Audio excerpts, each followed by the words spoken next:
Washington Irving. La leyenda de Sleepy Hollow. Encontrada entre los papeles del difunto Dietrich Knickerbocker. Era una tierra plácida, de inquieta dulce fantasía, en la que brotaban sueños ante los ojos entornados y fantásticos castillos en las nubes que pasaban, las que jamás huyen de un cielo de verano, castillo de la indolencia. Poema del escocés James Thomson, 1700-1748. Una de las glorias de la literatura inglesa del siglo XVIII. En lo más profundo de una de las inmensas ensenadas de playas que el Hudson acaricia en sus orillas orientales, se produce un enorme ensanchamiento a que los viejos marineros holandeses llamaron en tiempos Tappan Zee. Para navegarlo recorrían las velas prudentemente mientras invocaban a San Nicolás. Justo allí se alza una pequeña aldea con su puerto recoleto, a la que algunos dan el nombre de Greensburg, pero a la que la mayoría de la gente llama Tarrytown. Recibió este nombre, por lo que sabemos, en tiempos antiguos. Se lo dieron las buenas mujeres de un villorrio vecino, pues era en las tabernas de Tarrytown donde sus maridos se demoraban muy largamente los días de mercado. Eso es lo que dicen. Yo no puedo dar fe de ello, pero aquí lo hago constar en aras de la autenticidad de los hechos que se narran. No muy lejos de esta villa, acaso un par de millas, se abre un valle pequeño, al que acaso haya que llamar simplemente una lengua de tierra entre las altas colinas, que desde luego no tiene igual en todo el mundo por la tranquilidad que allí se respira. Un arroyuelo cruza el valle con su rumor delicioso que le obliga a uno a descansar. Allí ningún ruido turba tu paz, salvo, acaso, el canto súbito de una codorniz o el repiqueteo de un pájaro carpintero en cualquier árbol. Nada más. El resto, tranquilidad plena. Recuerdo que, siendo yo niño, hice mi primera cacería de ardillas en un bosque preñado de nogales no muy altos que derramaban su sombra a uno de los lados de aquel pequeño valle. Vagabundeaba por allí al mediodía, en esas horas en las que la naturaleza se muestra particularmente inmóvil, y me sobresaltó el estruendo que hizo mi propia escopeta al disparar, pues en la profanación de aquel silencio sabático el disparo se eternizó en el aire hasta que al fin el eco me lo devolvió con furia. Si alguna vez deseara retirarme del mundo y todas sus tentaciones, buscando el solaz de los lugares más encantadoramente apacibles y gratos, no dudaría en dirigirme a este pequeño valle, pues ningún otro lugar conozco que tanta paz ofrezca. Este lugar, desde tiempos remotos, desde que se asentaron aquí los primeros colonos holandeses, se conoce como Sleepy Hollow, sin duda por las características tan peculiares de los descendientes de los colonos holandeses, gente apacible, serena, acaso indolente. También desde antiguo se llama a los mozos del lugar, en los pueblos vecinos, los muchachos del valle soñoliento. Realmente es como si esta tierra estuviera envuelta en una atmósfera de ensoñación y calma densa. Algunos cuentan que fue hechizada por cierto doctor alemán en los primeros tiempos de los asentamientos de colonos. Para otros fue un antiguo jefe indio, mago o profeta de la tribu, el que encantó la región antes de que la descubriese Hendrik Hudson. Y ciertamente parece este lugar, aún hoy, envuelto en un poderoso hechizo que llena de extrañas fantasmagorías las cabezas de estas buenas gentes que lo habitan, haciéndoles caminar de continuo en una especie de duermevela. Creen, por supuesto, en los más raros poderes. Suelen caer a menudo en trance y tienen visiones. Escuchan en el aire voces y músicas indescifrables.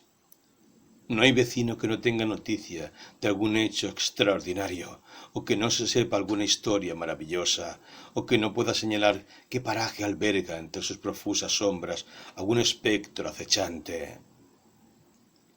Las estrellas fugaces y los meteoritos de fuego a menudo cruzan el valle.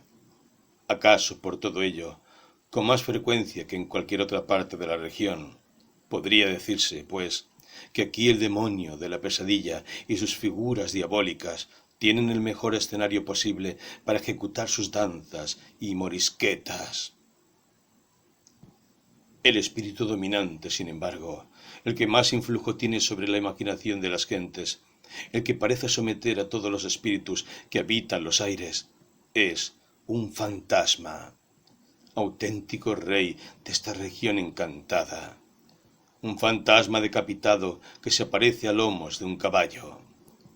Para algunos no es otro que el espectro de un soldado que sirvió en la caballería de Hesse, un soldado al que una bala de cañón arrancó de cuajo la cabeza en una batalla de la guerra revolucionaria, y que aún galopa como llevado por el viento en las noches más oscuras. Sus dominios, empero, no son únicamente los del valle, y muchos aseguran haberlo visto por caminos más alejados, y especialmente en las cercanías de la iglesia apartada del pueblo. Los historiadores de la región, más dignos de aprecio, aseguran que, tras haber estudiado en detalle todas las versiones que se dan sobre el jinete decapitado, y tras haberlas contrastado, han llegado a la conclusión de que el cuerpo de aquel soldado recibió sepultura en el camposanto de aquella iglesia, junto a la que se aparece, sí, pero que su fantasma vaga por las noches y pena en busca de su cabeza en lo que fue campo de batalla. Después, antes de que amanezca, ha de regresar a su tumba. Por eso atraviesa a galope tendido el valle poco antes de que comience a clarear el día. Así es como se interpreta de común esta superstición legendaria, que tanto alienta las historias que se dicen unos a otros los habitantes de esta región en sombras. Así es como se dio al espectro el nombre de el jinete sin cabeza de Sleepy Hollow. Reseñemos, sin embargo, un hecho claro, cual lo es que la propensión a tener visiones espectrales no es sólo cosa de estas buenas gentes que habitan el valle. Aseguro que quien resida aquí por un tiempo también las tendrá. No importa cuán despierto hayas sido. Una vez que te adentras en las sombras de esta región, ya no puedes permanecer ajeno a su influjo. La ensoñación mágica de su atmósfera se apodera de ti al instante. No tardarás mucho en tener visiones, en soñar con los ojos abiertos. Tengo mucho cariño a este pacífico lugar. Sin embargo, pues fue aquí, al igual que en otros valles próximos, donde los holandeses que buscaron refugio en el gran estado de Nueva York dejaron costumbres, usos y tradiciones que aún se conservan, en contra de lo ocurrido en otros lugares donde han sido arrastradas por la marea inmigratoria y por el progreso que transforma día a día nuestra emprendedora nación de manera imparable. Por eso digo que un lugar como Sleepy Hollow es un remanso de paz en el que las corrientes migratorias no se llevan ni la hierba ni el cauce de los arroyos con sus aguas saltarinas y burbujeantes. Tienen aquí una suerte de puerto en el que remansarse, mientras más allá se producen los torrentes que arrasan. Ya han pasado muchos años desde que logré despojarme además del velo de sombras de Sleepy Hollow, pero aún me pregunto si no seguirán en el valle los mismos árboles y en el pueblo las mismas familias vegetando de este confín que les da protección. En este apartado rincón de la naturaleza vivía, en una época ya remota de la historia americana, esto es, hace unos 30 años, una bellísima persona llamada Ishabod Crane, que se aletargaba, cual gustaba decir, en Sleepy Hollow, para instruir convenientemente a los niños del pueblo. Era natural de Connecticut, un estado que abastece a la unión de aventureros de obra y de pensamiento, y de que cada año parten miles de hombres para trabajar como leñadores en las fronteras con los otros estados, o como maestros de escuela en los mismos. El apellido Crane le iba de maravilla. Era alto, extremadamente flaco, de largos brazos, de piernas no menos desmesuradas, con los hombros muy estrechos, con las manos que parecían írsele casi una milla de las mangas, con los pies que podían haberse utilizado como si fueran palas, con toda su estampa, en fin, como desmadejada, como si su cuerpo se mantuviese unido extrañamente en todas sus partes. De su cabeza pequeña y aplanada salían dos orejas gigantescas y parecían habérsele incrustado bajo la frente chata aquellos dos ojos verdes como de vidrio. Su nariz, de tan larga, parecía buscar de continuo algo en el suelo. Digamos que su cabeza de perfil parecía una veleta con silueta de gallo, que hubiera sido puesta en la fina varilla de hierro de su cuello para indicar la dirección de los vientos. Quien lo viera en un día de viento, azancadas por la escalera de la colina, con sus ropas que parecían bailarle en el cuerpo, bien podría pensar en una llegada a la tierra del espíritu del hambre, o que un espantapájaros se largaba de su campo de trigo. Su escuela estaba en una casa de una planta y de una sola estancia, una casa hecha de troncos, tosca y rural. En los cristales de la única ventana, varios de ellos parcialmente rotos, parches de hojas arrancadas de cuadernos escolares.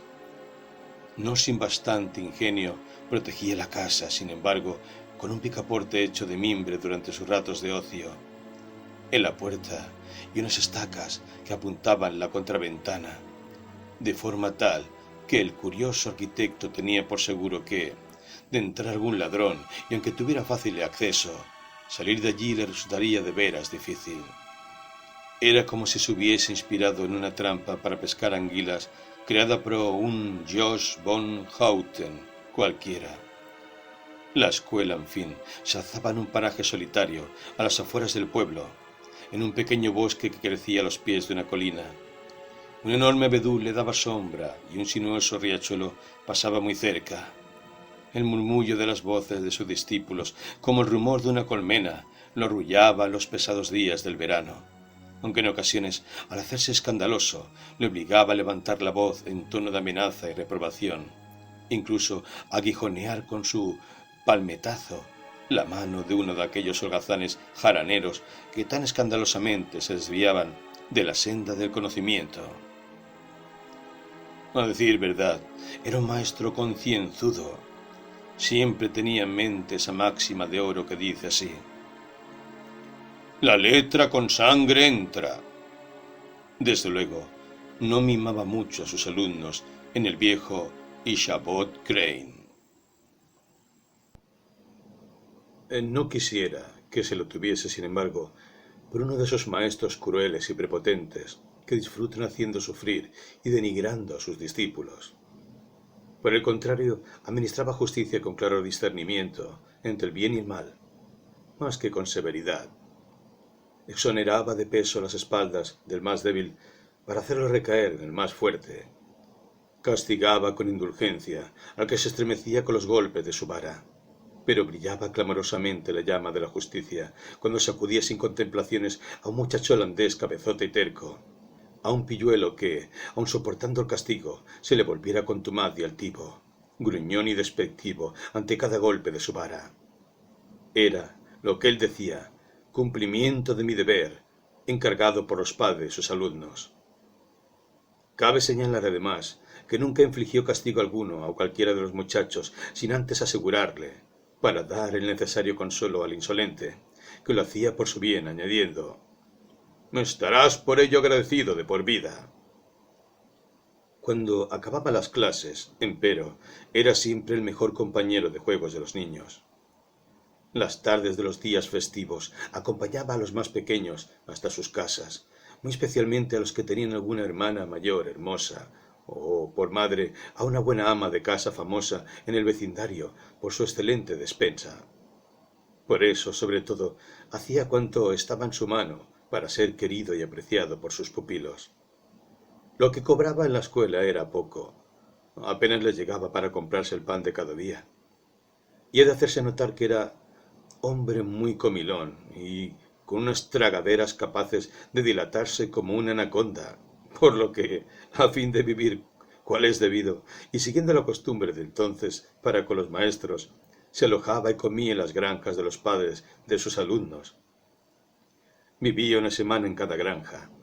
Iba de granja en granja, pues, con sus escasas pertenencias mundanas metidas en un pañuelo de algodón.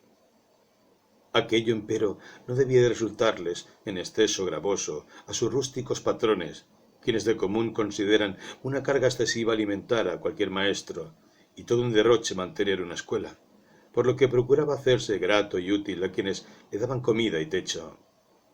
Así, y como no era cosa de exagerar, ayudaba a los labriegos en sus tareas más sencillas, apilaba heno, reparaba una valla, iba a la pradera a buscar el ganado que pastaba, cortaba leña cuando comenzaba a dejarse sentir el frío del invierno.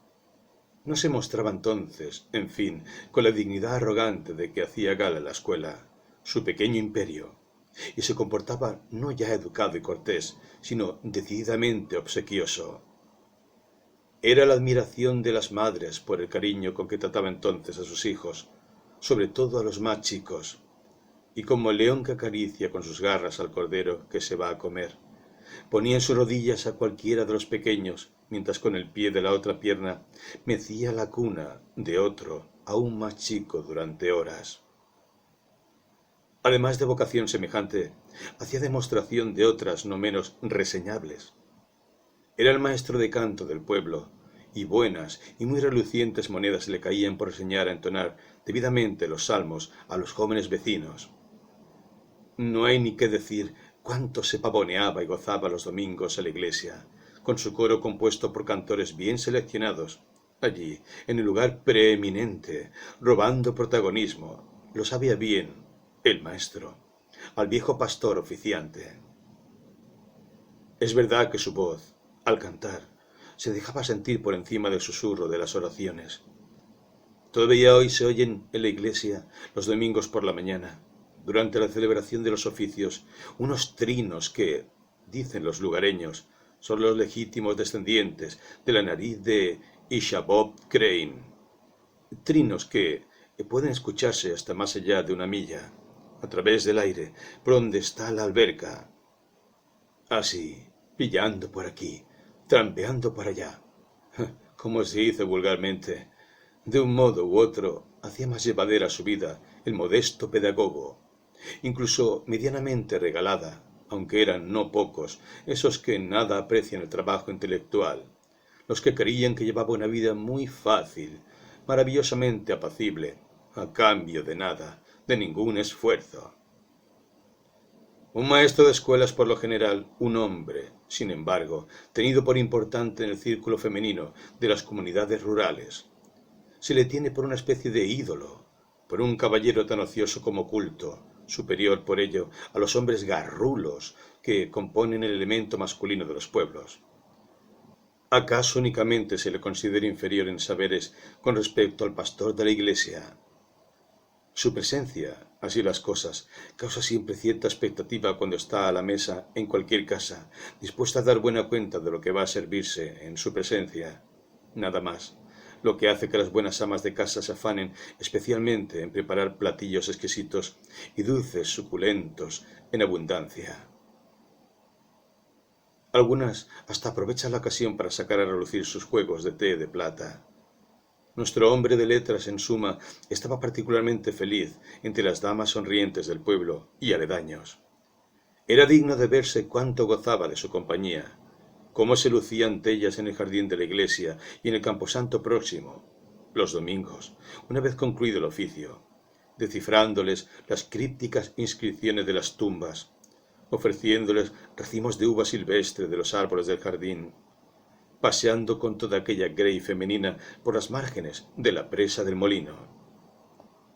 Ni qué decir tiene que los garrulos hombres del lugar, tan menoscabados como envidiosos, ni se atrevían a intervenir, se limitaban a mirarle desde lejos, envidiosos de su sabiduría y superior elegancia.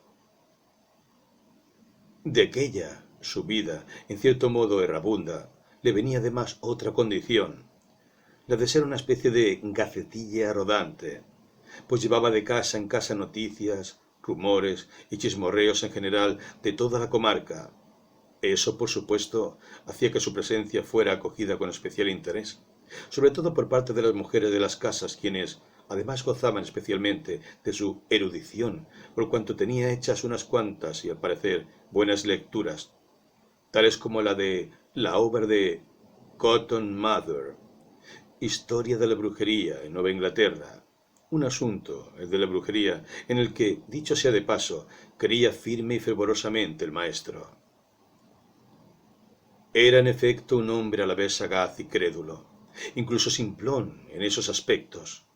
Su apetencia de saberes acerca de lo maravilloso, su afán de conocer cosas acerca de lo sobrenatural, eran tan extraordinarios como su capacidad de digerir cuanto de todo ello tenía noticia, algo que se hizo más fuerte en él tras un cierto tiempo de estancia en Sleepy Hollow. Ni la narración terrorífica más infame o monstruosa le revolvía las tripas o le parecía increíble. Cuando cerraba su escuela a la caída de la tarde, solía ir a tumbarse plácidamente sobre los tréboles arracimados que le ofrecían un dulce lecho a la orilla del arroyo, y allí se daba la lectura de las truculentas historietas narradas por el viejo Mather, hasta que la oscuridad hacía que las líneas de las páginas aparecieran borrosas ante sus ojos.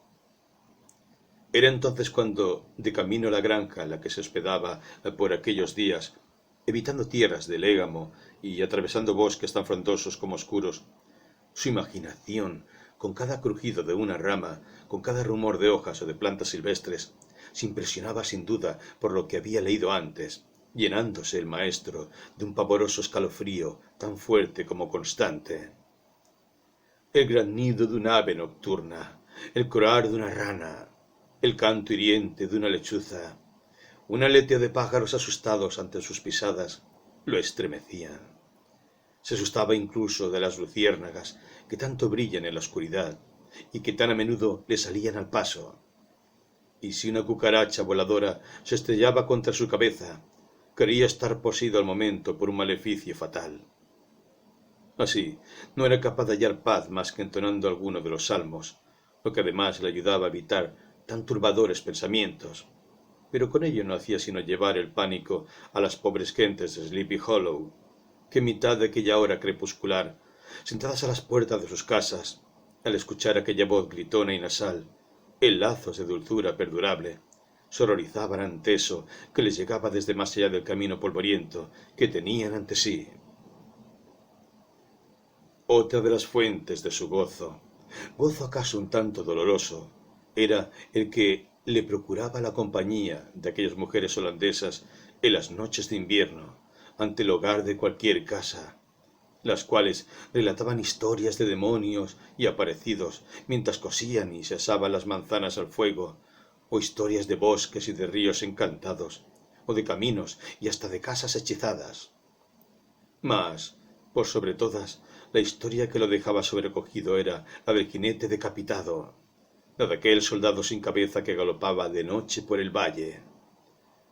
En justa correspondencia, él les refería casos de brujería, augurios terribles, apariciones portentosas, extraños sonidos que llevaba al aire, con sus respectivas significaciones, cosas que, según la tradición, habían acontecido en tiempos de Connecticut, y disfrutaba entonces asustando a las crédulas mujeres con sus especulaciones acerca de cometas y estrellas fugaces que trazaban círculos en el cielo, lo que, según su decir, suponía la llegada de cambios terribles para el mundo, por no hablar de las cabriolas que, según él, hacía nuestra propia tierra en sus rotaciones, obligándolas a estar más de media vida cabeza abajo.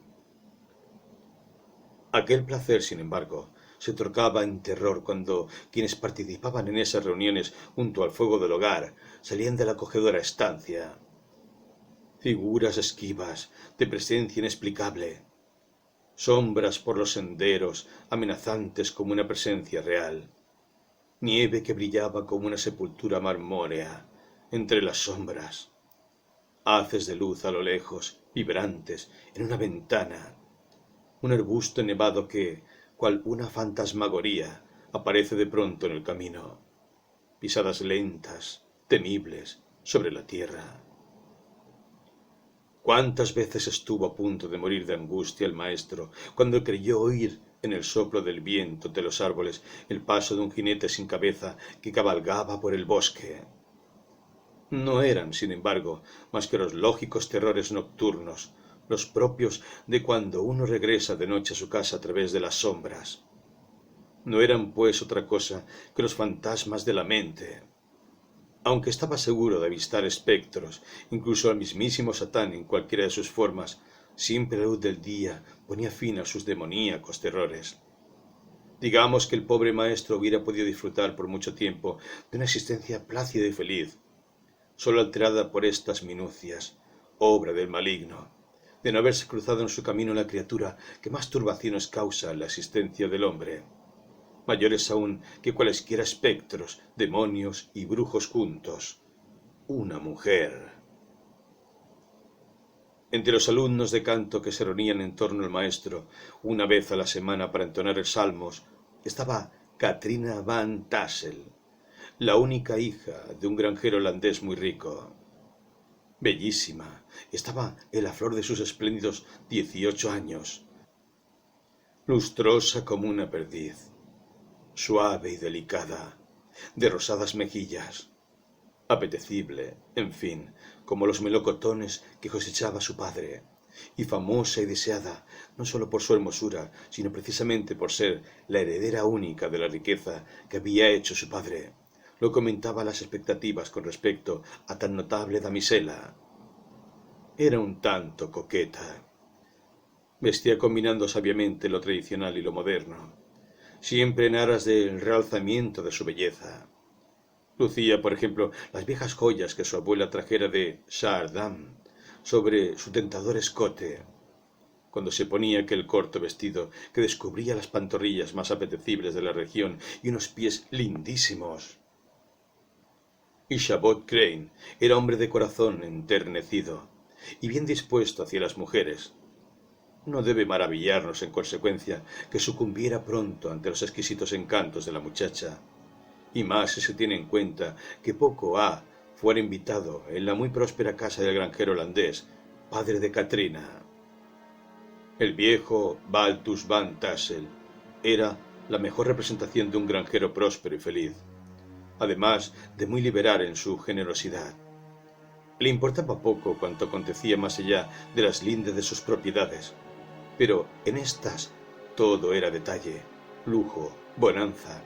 Tampoco hacía ostentación de su riqueza, pues prefería disfrutar de cuanto tenía en vez de presumir de lo logrado. Su granja estaba a las orillas del Hudson, en un rincón natural hermoso, muy verde y fértil, a salvo de los malos vientos, en el sitio, pues, donde más les gustó echar raíces a los colonos llegados de Holanda. Un gran olmo daba amparo a la casa, y junto al árbol imponente una fuente de aguas límpidas y frescas vertía en un barril, el cual, a su vez, las derramaba entre la hierba hasta unirlas en un arroyo próximo que parecía musitar su arrullo permanente a los alisos y sauces enanos que tenía por vecinos. El granero próximo a la mansión del holandés era tan enorme que podía haber sido habilitado como iglesia. Enorme y próspero, tan atiborrado estaba de los tesoros que la tierra daba generosamente a su propietario, que parecía ir a reventar en cualquier momento por sus ventanas y la puerta. Por doquier se dejaba sentir el canto de las golondrinas y de los vencejos que volaban casi a ras de los aleros del tejado, en donde dormitaban bajo el sol bandadas de palomas, alguna con un ojo escrutando siempre los cielos como para cerciorarse de la bondad del tiempo, mientras las demás metían la cabeza bajo un ala, en reposo profundo, y otras ahuecaban sus plumas esperando el cortejo de los palomos. Abajo, enormes, gordos, rozagantes, los cerdos hocicaban en la abundancia y se refocilaban en la paz de sus zahurdas, mientras los lechones asomaban el hocico entre las tablas que los guardaban como para deleitarse con el aire y los aromas de la cochiquera. Un escuadrón de gansos en el estanque parecía maniobrar ofreciendo escolta a varias flotillas de patos, mientras todo un regimiento de pavos se lucía ante las gallinas, que parecían protestar ante tamaña exhibición, cloqueando de manera desafinada y malhumorada, como las amas de casa. Ajeno a todo esto, sin embargo, el gallo, como un digno caballero, como un ejemplo de esposo de guerrero, batía altivo sus alas como de acero y lanzaba su alegre canto, mientras escarbaba con sus patas para llamar a sus hijos y a sus esposas a compartir con él un suculento manjar que acababa de descubrir. Salivaba de gusto el pedagogo, mientras contemplaba todo aquello, la mejor provisión para un duro invierno. Su imaginación voraz le hacía ver a su alrededor a los lechones rellenos de pudín y prestos a ser asados con una manzana en la boca, a los pichones en un lecho de hojaldre y arropados por una sábana de crujiente y bien tostada corteza, a los gansos nadando ahora en su propia salsa, igual que los patos, que lo hacían en parejas, con matrimonios perfectos, pero sobre una salsa de cebollas, como compitiendo con los gansos en galanura. En los cerdos veía ya las plateadas vetas del tocino brillando entre el sabroso jamón, y ni uno solo de los pavos quedaba libre de aquellas ensoñaciones del maestro, que se los presentaba trufados, con la molleja bajo un ala y un collar de jugosas salchichas. En cuanto al muy altanero cantor de las granjas, es suficiente decir que lo veía ya patas arriba, en una bandeja, implorando una suerte de clemencia que en vida jamás hubiera recabado. Todas estas fantasías arrebatadas tenía el fervoroso Ichabod, y cuanto más miraban sus ojos verdes hacia cualquier lugar de aquella feraz tierra, con sus trigales, con su centeno, con su maíz, con su cebada, o a los árboles que rendían sus ramas de tanto fruto como en ellas había, o hacia los huertos que rodeaban la mansión de Van Tassel, más aceleradamente le latía el corazón, sobre todo porque lo hacía pensando la damisela que le daría aquellos dominios. También, como es natural, pensaba en el dinero contante y sonante que debía de dar todo aquello. Un dinero que su imaginación le decía que podría gastarse en palacios de madera, levantados en parajes tan idílicos como recónditos, y en la compra de tierras vírgenes, pero tan generosas como las de el holandés. Aún iban más lejos sus fantasías.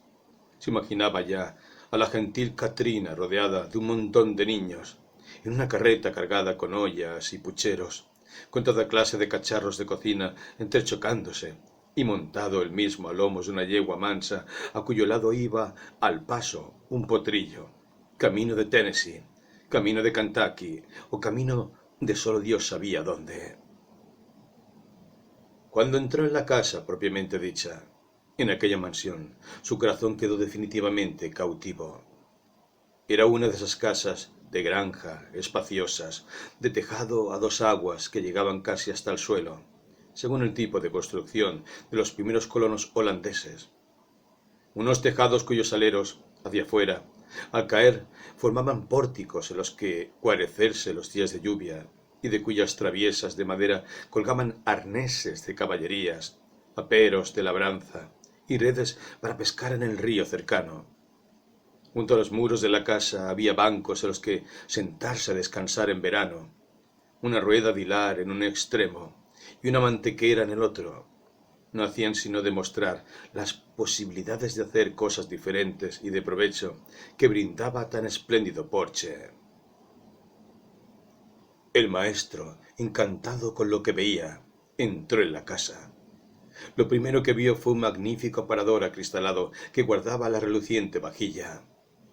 En un rincón de la sala vieron sus ojos un gran saco lleno de lana presta para ser hilada. En otro, una pila de lino recién sacada del telar. Había en las paredes mazorcas de maíz, manzanas y melocotones secos en ristras, contrastando con el rojo fuerte de los pimientos igualmente colgados en ristras. Una puerta a medio abrir permitía ver el gran salón de la casa, en el que unas mesas de caoba purísima refulgían como espejos, y las sillas que había en torno a ellas se aferraban al suelo sólidamente con sus patas labradas. Ante el hogar, un morillo con pequeñas palas y tenazas y atizadores parecía un mazo de espárragos de hierro. Sobre la repisa de la chimenea, macetas y conchas marinas. Más arriba, en la pared, una cadena hecha con pequeños huevos de pájaro coloreados. Y más abajo aún, pendía un tremendo huevo de avestruz. En una esquina, un anaquel descubierto, para que se viera bien, mostraba todo un tesoro de plata antigua y de piezas de porcelana de la China. Desde el primer momento en que Chabot paseó su mirada por aquellas maravillas, quedó turbada su paz interior de siempre. A partir de aquel instante no hizo sino concentrarse y estudiar cómo ganarse los favores más afectuosos de aquella perla tan valiosa que era la hija de Van Tassel. Una empresa, sin embargo, que presentaba no pocas dificultades, muchas más de las que en otros tiempos se habían obligados a superar los caballeros andantes que sólo tenían que luchar contra gigantes, magos, dragones que expulsaban fuego por sus fauces y otras criaturas semejantes, fáciles de vencer con solo echar abajo una puerta de hierro o de bronce y unos cuantos muros de diamante. Así accedían al castillo encantado, donde, presa, les aguardaba la dama de sus amores, cosa tan simple como abrirse paso con un cuchillo a través de un pastel de navidades. Allí, la dama se arrojaba en brazos del caballero como la cosa más natural del mundo. Y Chabot, por el contrario, tenía que luchar duro para conquistar el corazón de aquella damisela coqueta y caprichosa, un corazón que le latía como si se hubiese perdido en un laberinto de extravagancias y caprichos, querencioso de una cosa ahora y de la contraria poco después. Algo, en fin, que ofrece incontables quebraderos de cabeza si se trata de lograr una conquista amorosa, asunto para el que, encima, habría de hacer frente a los impedimentos que le opusieran aquellos rudos mozos del pueblo que en legión también pretendían a la hija del próspero holandés. Eran muchos, pues, los fantasmas de carne y hueso estos que se apostaban en los caminos del corazón de la muchacha, a la espera de que ella los llamase. Además, recelaban los unos de los otros, se dirigían terribles miradas de odio. Se mostraban, en fin, dispuestos a combatirse sin piedad en aras de la pieza ansiada, dispuestos también, además, a unirse para espantar a quien osara convertirse en el nuevo pretendiente de la heredera. El peor y más peligroso de todos era un muchacho vocinglero y engallado que se llamaba Abraham o Brom Van Brunt, por decirlo a la holandesa, un tipo achulado, de mirada pícara, que era en la región todo un héroe merced a su fuerza y a sus baladronadas, a menudo temerarias. Era muy ancho de espaldas y tenía macizos y musculados los brazos. Llevaba sus cabellos rizados y negros y muy cortos, y tenía de continuo en la cara un aire que si no era jovial del todo, tampoco lo era de ruda arrogancia. No era en general un muchacho de aspecto desagradable. Lo llamaban Brom el Huesos, por la dureza de sus músculos relucientes y su aspecto hercúleo, y era harto elogiada su destreza en la monta de caballos. De hecho, viéndole cabalgar parecía tan imponente como un jinete tártaro. Era siempre el primero en las carretas y en las peleas de gallos.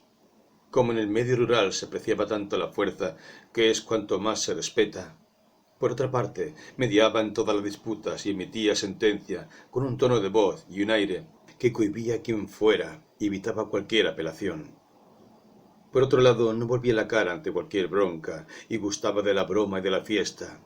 Pero su temperamento era hijo, no de la mala sangre, sino de un cierto carácter travieso e infantil, pues tras su aparente brutalidad se descubría fácilmente un pozo de alegría espontánea y de buen humor. Tenía 3 o 4 buenos amigos que lo habían tomado por el modelo a seguir. Con ellos iba por toda la comarca de Francachelas en busca de pelea y bronca, si se terciaba, aquí y allá, incluso muchas millas a la redonda. En el invierno destacaba entre todos los demás hombres de su edad por su gran gorro de piel, del que pendía una muy llamativa cola de zorro cazado por él mismo. Y cuando quienes en algún lugar estaban de fiesta, veían a lo lejos ese gorro galopando al frente de una partida de diestros jinetes, sabían de inmediato que habría pelea. A menudo cabalgaba por la noche Brom junto a sus amigos ante las granjas, lanzando salvajes gritos a la manera de los cosacos en tropel, y las viejas de la casa, al despertar alteradas por aquel clamor insolente, no podían sino exclamar tranquilizadas una vez oían alejarse los cascos de los caballos. Vaya, otra vez Brom el Huesos con su banda. Ni que decir tiene que los lugareños le contemplaban con una mezcla de miedo, respeto y gracia. Y siempre que en el pueblo sucedía alguna pelea, alguna bronca sin mayor importancia, movían la cabeza de un lado a otro, como disculpando aquella maldad venial del Brom el Huesos, al que tenían de seguro por el autor de la misma, aun sin verlo. Ya hacía tiempo que tan rudo héroe había escogido a la hermosa Catrina como la mujer de su vida, como aquella a la que dedicar sus garrulas galanterías, muy parecidas, por poner un ejemplo, a las que haría un oso en una situación de cortejo parecida. Aquello, por lo que se sabía en el pueblo, no había hecho mella alguna, sin embargo, en la muchacha.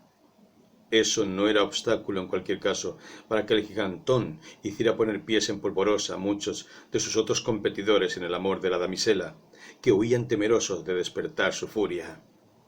Bastaba con que vieran su caballo en las proximidades de la casa de Van Tassel un domingo por la noche para que escaparan deprisa de allí, echando chispas y dispuestos a buscar guerra ante otros cuarteles. Tal era pues el formidable rival con quien habría de vérselas el bueno de Chabot Crane. Bien contemplado el asunto, es digno de tenerse en cuenta que otros aspirantes al amor de la damisela, hombres mucho más fuertes y arrojados que él, habrían desistido pronto por temor a Brom, largándose sin ofrecer resistencia. Pero cuanto conformaba el carácter del maestro era una feliz mistura de tozudez y capacidad de adaptación a las circunstancias de cada momento. Era, pues, un hombre de nervios bien templados, cabe decirlo así, como la ordimbre de un florete, flexible pero acerado, uno de esos hombres que pueden ceder, incluso doblarse, pero nunca doblegarse ni troncharse. Y aunque en un momento dado una leve presión parecía hacerlo encorvar, apenas estaba a punto de llegar al límite de su resistencia, ¡arriba! Ya estaba de nuevo tieso y firme, con la cabeza aún más alta que antes. Sabía que enfrentarse abiertamente a su rival en el amor era una necedad, más que una locura, pues tendría que batirse contra un hombre más joven y mucho más fuerte que él, un hombre tan fogoso y arrojado como Aquiles, un hombre en suma que jamás cedería un paso en el trance de disputarse el amor de una mujer. Y Chabot, empero, constante y como quien no quiere la cosa, avanzaba poco a poco. Se insinuaba la rica y bella heredera, siempre con galantería exquisita. En su calidad de maestro de canto iba cada vez más frecuentemente a la casa del holandés, un pretexto que en este caso no lo era para superar la suspicacia de los padres de las muchachas en situaciones semejantes. Eso que tan a menudo se convierte en una gran piedra puesta a mitad del sendero por el que pretenden caminar de la mano los amantes. Van Tassel era un hombre bueno, de alma apacible e indulgente. Adoraba a su hija aún más que a su pipa, y como hombre razonable que era, además del mejor de los padres, permitía sin oposición alguna que la muchacha tomase los caminos que mejor le vinieran en gana. Su esposa, una mujer igualmente digna de mención, bastante tenía con mantener la casa en perfecta disposición siempre y atender a las aves del corral, ya que, como observaba con perspicacia, no exenta de sabiduría, los gansos y los patos son criaturas tan increíblemente estúpidas que no queda otro remedio que cuidar de ellas de continuo, en tanto que una muchacha casadera sabe cuidar de sí misma. Tal era la razón de que la muy atareada ama de casa no parase un momento, bien haciendo la casa, bien haciendo girar la rueca de hilar sin pausa. Cuando a semejantes tareas se entregaba su hacendosa mujercita, fumaba tranquilamente su pipa en el otro extremo del salón, mirando a través de la ventana las furiosas acometidas de aquel espantapájaros de madera, con las manos armadas con sendas espadas igualmente de madera, que parecía desafiar al viento tanto como a los pájaros. Mientras, hay que decirlo así, y Chabot atacaba las resistencias últimas de la hija de los granjeros en defensa de nobilísima causa, bajo el gran olmo de la fuente o paseando hacia el crepúsculo, cuando el día comenzaba a declinar, la mejor hora para que los enamorados hagan gala de su elocuencia. No puedo presumir acerca de cómo se conquista los corazones femeninos. Eso es algo que siempre ha constituido para mí un asunto tan digno de admiración como enigmático. Algunos de esos corazones parecen tener un único punto vulnerable por el que acceder, y otros, por el contrario, pueden ser conquistados de 1000 maneras distintas. Supone eso que han de ponerse en práctica, pues, miles de artimañas para hacerse con el favor de una damisela. Mas, si hemos de convenir que es todo un triunfo hacerse con el favor de uno de esos corazones citados en primer lugar, los que nada más tienen una vía de acceso, mantener cautivos a los citados en segundo lugar exige aún mayor destreza, mayor lucha del hombre en la tarea, ardua cual batalla, de mantener bien vigiladas todas sus vías de acceso. Es como defender una fortaleza, para lo cual no ha de olvidarse una sola ventana, una sola puerta. Así, el que sea capaz de alzarse con la conquista de 1.000.000 de corazones, podrá hacer alarde al tiempo de su derecho a la fama y al reconocimiento. Si bien sólo podremos considerar un héroe de verdad a quien logre mantener su dominio por mucho tiempo sobre el corazón de una dama coqueta. En este supuesto acerca de las artes del galanteo no se contempla, como es lógico pensarlo, al temido Bromel Huesos, pues desde el inicio de la corte que hiciera Chabot Crane para ganarse el favor de la hija del rico granjero, pareció ceder en la intensidad de su asedio. Apenas se veía ya su caballo los domingos por la tarde cerca de los establos de la granja, lo que no quiere decir, sin embargo, que no se hiciera más ostensible que nunca antes la enemistad entre él y el maestro de escuela de Sleepy Hollow. Brom, a quien adornaba una suerte de ruda, por no decir brutal caballerosidad, hubiera preferido dirimir tal disputa en una suerte de campo de batalla abierto, ante los ojos de todos, lo que equivale a decir que librando un combate que sirviera para calibrar ante la dama querida las posibilidades de cada uno, al modo y manera de los caballeros de antaño, los cuales así, de simplemente, establecían su derecho sobre el corazón de una mujer. Mas Chabot, sin embargo, sabía bien que su oponente era mucho más fuerte, que nada lograría en un enfrentamiento directo contra él, así que eludía cualquier cosa que se pareciera a una disputa frontal. Para colmo, hasta sus oídos alguien había llevado una baladronada de Bromel Huesos, quien, según aquellas noticias que recibiera Chabot, iba a tronchar en dos al maestro para meterlo así partido en el armario de la escuela. Si por algo se caracterizaba Chabot, era por su cautela. No iba a darle, pues, la oportunidad de partirle en dos, y hay que reconocer que había bastante de provocación hacia el rival en su actitud pacífica, en sus afanes de no concederle el combate ansiado. Tanta obstinación por parte de su rival hacía que Bromel Huesos no cejara en su empeño de urdir tretas y más tretas, algunas de una bellaquería indecible, para llevar a su terreno a aquel increíble y aparentemente inabordable rival, lo que no quiere decir sino que, al cabo, el pobre maestro pasó a ser la víctima favorita de las maldades tramadas por la banda de Bromel Huesos, dispuesta a dar todo su apoyo al jefe. La banda, en su tropel de caballos, comenzó pues a hacer una incursión y otra en los hasta entonces tranquilos domingos del maestro.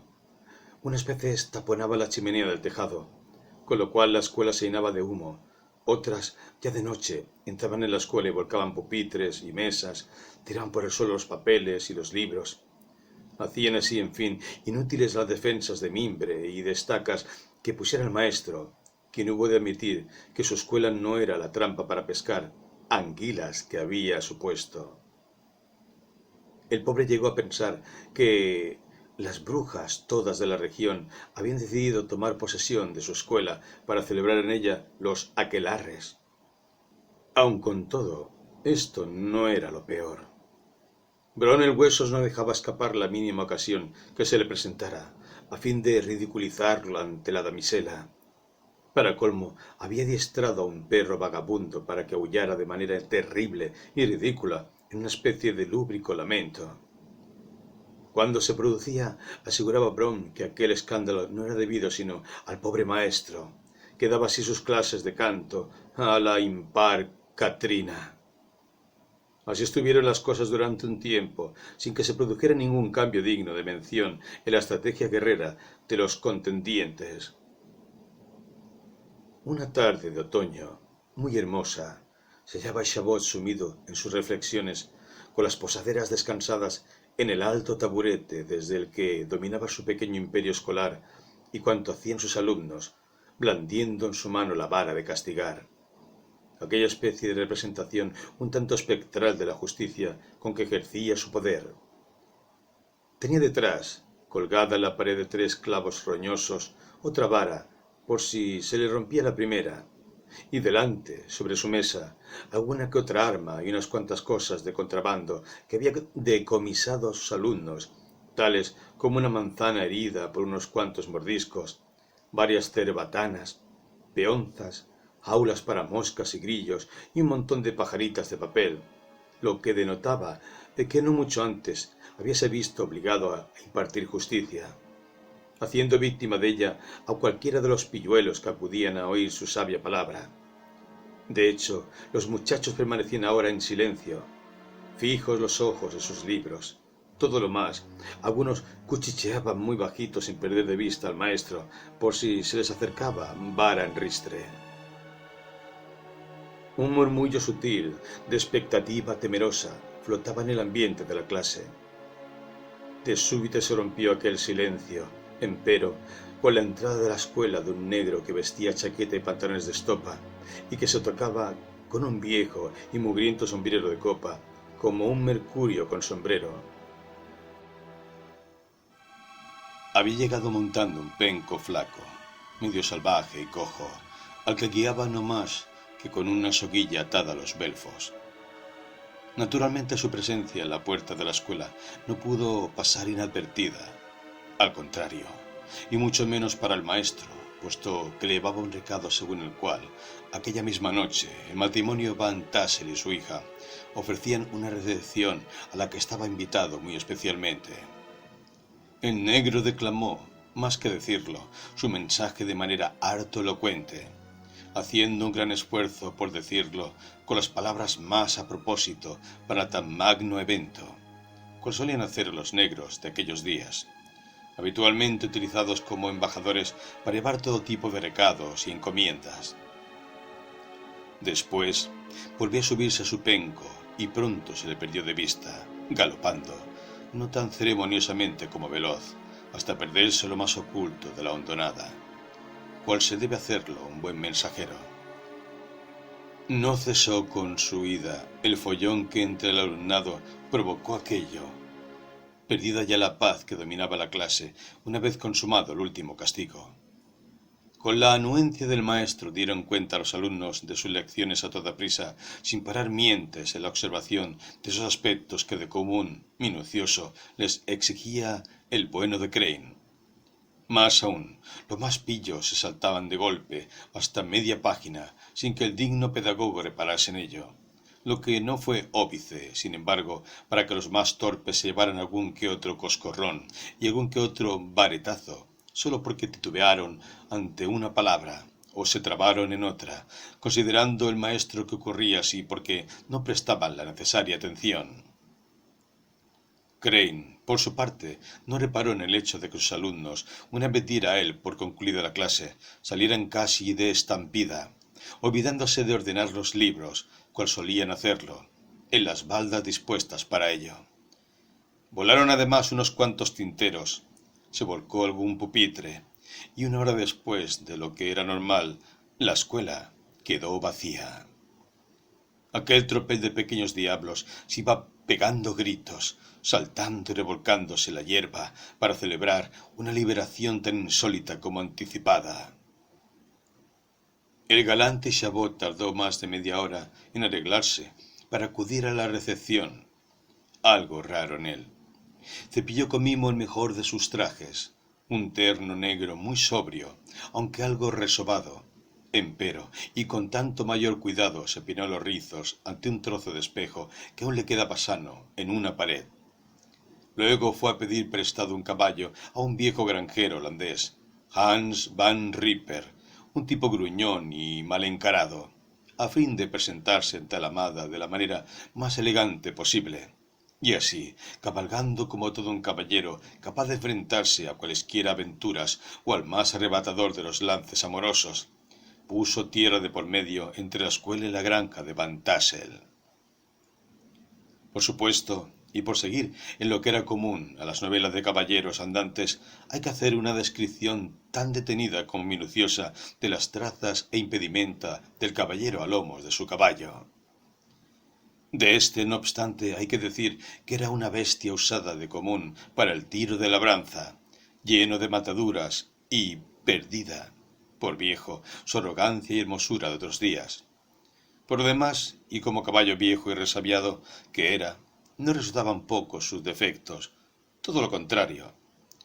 Flaco, peludo, sucio, con cuello más de carnero que de corcel y con la cabeza digna de un martillo. Le amarilleaban las crines, de viejura y mugre, al igual que la cola llena de nudos.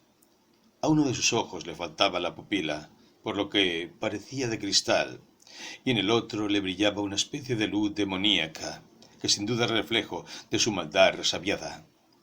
Puede que aquel pobre penco hubiera sido en tiempos un brioso corcel que aún hacía honor a su nombre, Pólvora. No en vano había sido el caballo favorito del colérico Van Ripper, cuando aún montaba y galopaba furiosamente, antes de destinarlo a la labranza. Y no en vano, con toda certeza, el amo había contagiado a su caballo aquel su iracundo carácter. Aun viejo y muy castigado, el bruto albergaba tanta maldad como para superar a la que pudieran demostrar todos los jóvenes potros de la región juntos. Y Chabot componía una figura idónea para semejante montura. Montaba con estribos cortos, por lo que llevaba las rodillas a la altura de la silla. Sus codos, vistos desde atrás, parecían las patas de un saltamontes por lo mucho que los sacaba. Llevaba la fusta en perpendicular, como si fuera un cetro. Al trotar, el caballo, en fin, sus brazos parecían las alas abiertas de un pájaro. Se tocaba además con un pequeño sombrero de lana inglesa que casi le caía hasta la nariz prominente, pues cabe recordar que su frente no era más que una franja estrecha entre el pelo y aquella. Los faldones de su levita negra, además, parecían flotar sobre las ancas del caballo casi hasta cubrirle la cola sucia. Con semejante porte salió el maestro de la granja de Van Ripper. Pocas veces se tuvo la ocasión de ver algo semejante a plena luz del día. Era, como ya he dicho, una hermosa tarde de otoño, de cielo despejado, azul y apacible. Así que la naturaleza mostraba esa su librea dorada que nos sugiere abundancia, cuando los bosques parecen poner en el ambiente pinceladas de profusos ocres y amarillos. La helada de la noche anterior había dejado además una hermosa capa púrpura sobre los árboles más tiernos y frágiles, y otras de naranja y de escarlata en los más firmes y grandes. Atravesaban los patos salvajes el horizonte en bandadas interminables. Hasta podía oírse el latir del corazón de las vivaces ardillas, incesantes en su corretear por entre los bosques de hayas y de nogales, mientras los rastrojos de las veredas parecían abrirse cual telones de teatro para que se dejara oír el canto largo y solitario de una codorniz.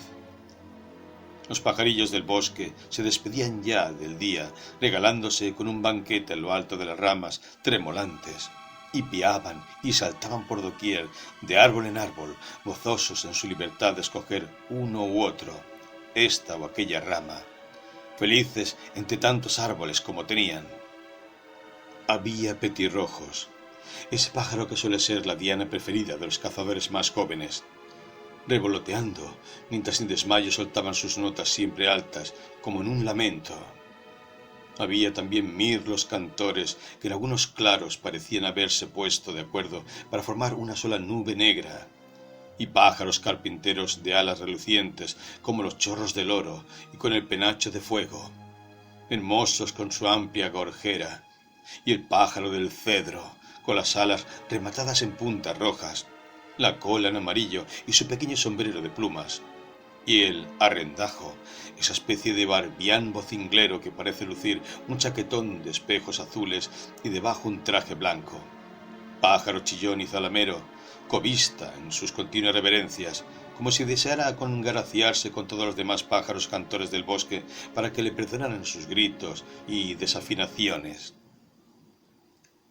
Y Chabot, a paso lento ahora, continuaba a caballo mientras sus ojos, atentos en toda circunstancia a cualquier cosa que sugiriese abundancia en la cocina, hacían una suerte de delitoso inventario de las maravillas que ofrecía tan pródigo otoño.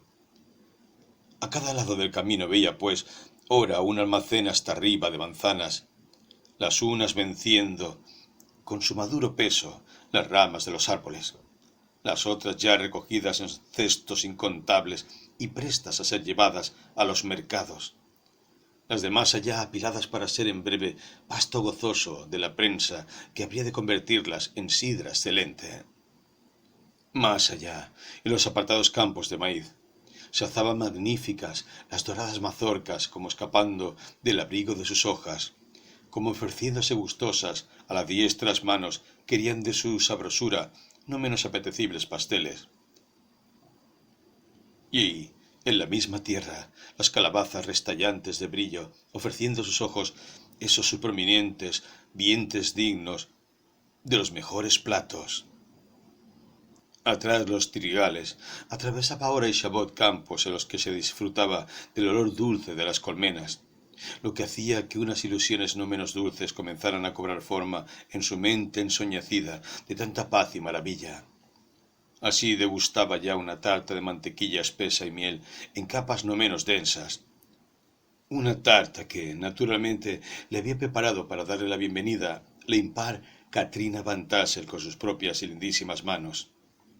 Así, con tan amelcochadas imaginaciones, alimentaba sus sueños cuando iba por las faldas de unos cerros desde los que se avistaba uno de los más hermosos paisajes del Jackson.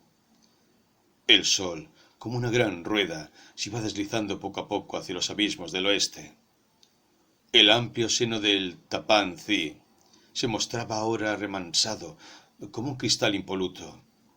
Solo algún leve salto de agua alteraba el reflejo de la inmensa sombra azulada de las montañas. Allá en el horizonte una hermosa luz dorada se iba mudando lentamente al verde propio de las manzanas de sidra. Y aún más allá, en el azul que inequívocamente pertenecía al cielo, las últimas luces caían en oblicuo y alargadas sobre el río, dando un brillo de plata a las grandes piedras de sus márgenes y un fulgor púrpura a las orillas. A lo lejos, una barca parecía mecerse lentamente en el agua, confiada en aquella tranquila corriente, con la vela acariciando lacia y voluptuosa el mástil. Parecía la barca suspendida entre dos cielos, pues el agua, aquella tarde, no era más que el propio cielo reflejado. Estaba a punto de caer la noche, también infinitamente apacible, cuando llegó Chabot a los dominios de Herr von Tassel. Ya estaba la casa llena con la flor y nata de la región. Había allí viejos granjeros de rostros enjutos y con las arrugas curtidas por el paso de todas las estaciones durante muchísimos años, vestidos con chaquetas sencillas, sus medias azules limpias y relucientes las grandes hebillas de sus cinturones, sus esposas tan ajadas como parlanchinas y vivaces, con la cofia bien ajustada, el corpiño largo y firme, la enagua humilde pero limpia, y tijeras, acericos y un bozo grande de percal colgando de sus cinturones. Había también alegres muchachas vestidas tal cual lo hacían sus madres, salvo en algún que otro caso en que lucían un sombrero de paja, el pelo al aire con una cinta, o algún que otro vestido impolutamente blanco por afán de seguir la moda de la ciudad. Los hombres más jóvenes llevaban levitas de corte rectangular en el faldón, dos filas de botones metálicos y relucientes en ellas, y el cabello largo recogido en una cola de caballo, según era moda entonces. brillantes colas de caballo, sobre todo las de quienes se las frotaban con piel de anguila, cosa que se consideraba en aquellos días el mejor tónico capilar. Brom el Huesos, como no podía ser menos, era el héroe principal de aquella escena. Había llegado a la fiesta montado en su caballo temerario, el favorito de cuantos tenía, tan brioso y valiente como su amo, que pudo hacerse con él cuando lo quiso, por ser el único hombre de la comarca capaz de domarlo. Además, siempre prefirió caballos rebeldes, incluso resabiados, o los que se sabían todos los trucos de los jinetes expertos en doma. Esos caballos, en fin, con los que hay que ser muy diestro si no quieres acabar partiéndote el cuello. Decía Brom el Huesos que un caballo dócil solo era propio de cobardes. Me encantaría llenar estas páginas con el relato pormenorizado del montón de placeres que se mostraron a los ojos de mi héroe apenas entró en el salón principal de la casa de Van Tassel, aunque quede claro que no hablo de las encantadoras muchachas que allí había, jóvenes en flor de la vida, llenándolo todo con el ir y venir de sus ropas en rojo y en blanco. Ese universo de placeres era, por el contrario, cuanto se ofrece a la degustación de un buen paladar y de un estómago de enormes tragaderas en las fiestas de los granjeros prósperos, más si son holandeses y celebran las bondades del otoño. Qué enorme cantidad de fuentes llenas de todos los pasteles habidos y por haber, y de pastas y de otros dulces cuya relación sería inacabable. Delicias cuyas recetas se cuidaban muy mucho de decir a las otras aquellas hacendosas amas de casa holandesas.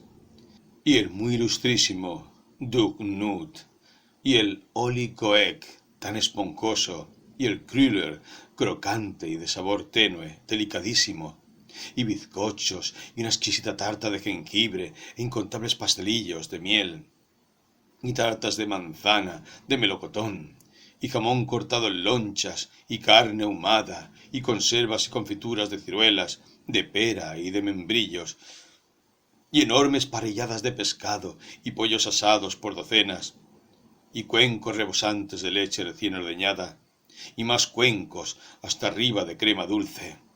Todo arbitrariamente puesto sobre las mesas, tan arbitrariamente como mi propia numeración de las viandas, pero, eso sí, todo parecía girar alrededor de una enorme tetera, que de continuo silbaba anunciando que ya tenía la infusión presta. ¡Que Dios los bendiga! Me faltan el tiempo y la capacidad necesarios para describir convenientemente aquel banquete, cual sería debido y justo hacerlo. Y pues tengo que apresurarme en la conclusión de la historia, sigamos a otra cosa. Y Chabot Crane, felizmente, no tenía tanta prisa como yo, el que relata su historia, y se deleitó, como cabe imaginar, que lo hizo con todas aquellas y muy auténticas delicias. Es verdad que con cierta pausa y hasta con ceremonia, pero sin despreciar nada de ningún plato. Era un hombre bondadoso y agradecido, de buen conformar y con un corazón tan grande como capaz era su cuerpo flaco, sin embargo, de ensancharse increíblemente para dar cabida a todo lo que engullía. Parecía unido en extática unción a las divinidades, merced a la comida, como otros parecen estarlo merced a la bebida. Por lo demás, no entornaba los ojos mientras degustaba tanta exquisitez, sino que los mantenía bien abiertos, desplazándolos de un lado a otro, a la par que comía a dos carrillos, acariciando la ilusión de que todo aquello algún día, no muy lejano, bien podía ser suyo gracias a su matrimonio con la rica heredera del anfitrión. Si tal ventura le acontecía, pensaba sin dejar de masticar, sin dejar de mirar, abandonaría la escuela sin volverse para echarle una última mirada.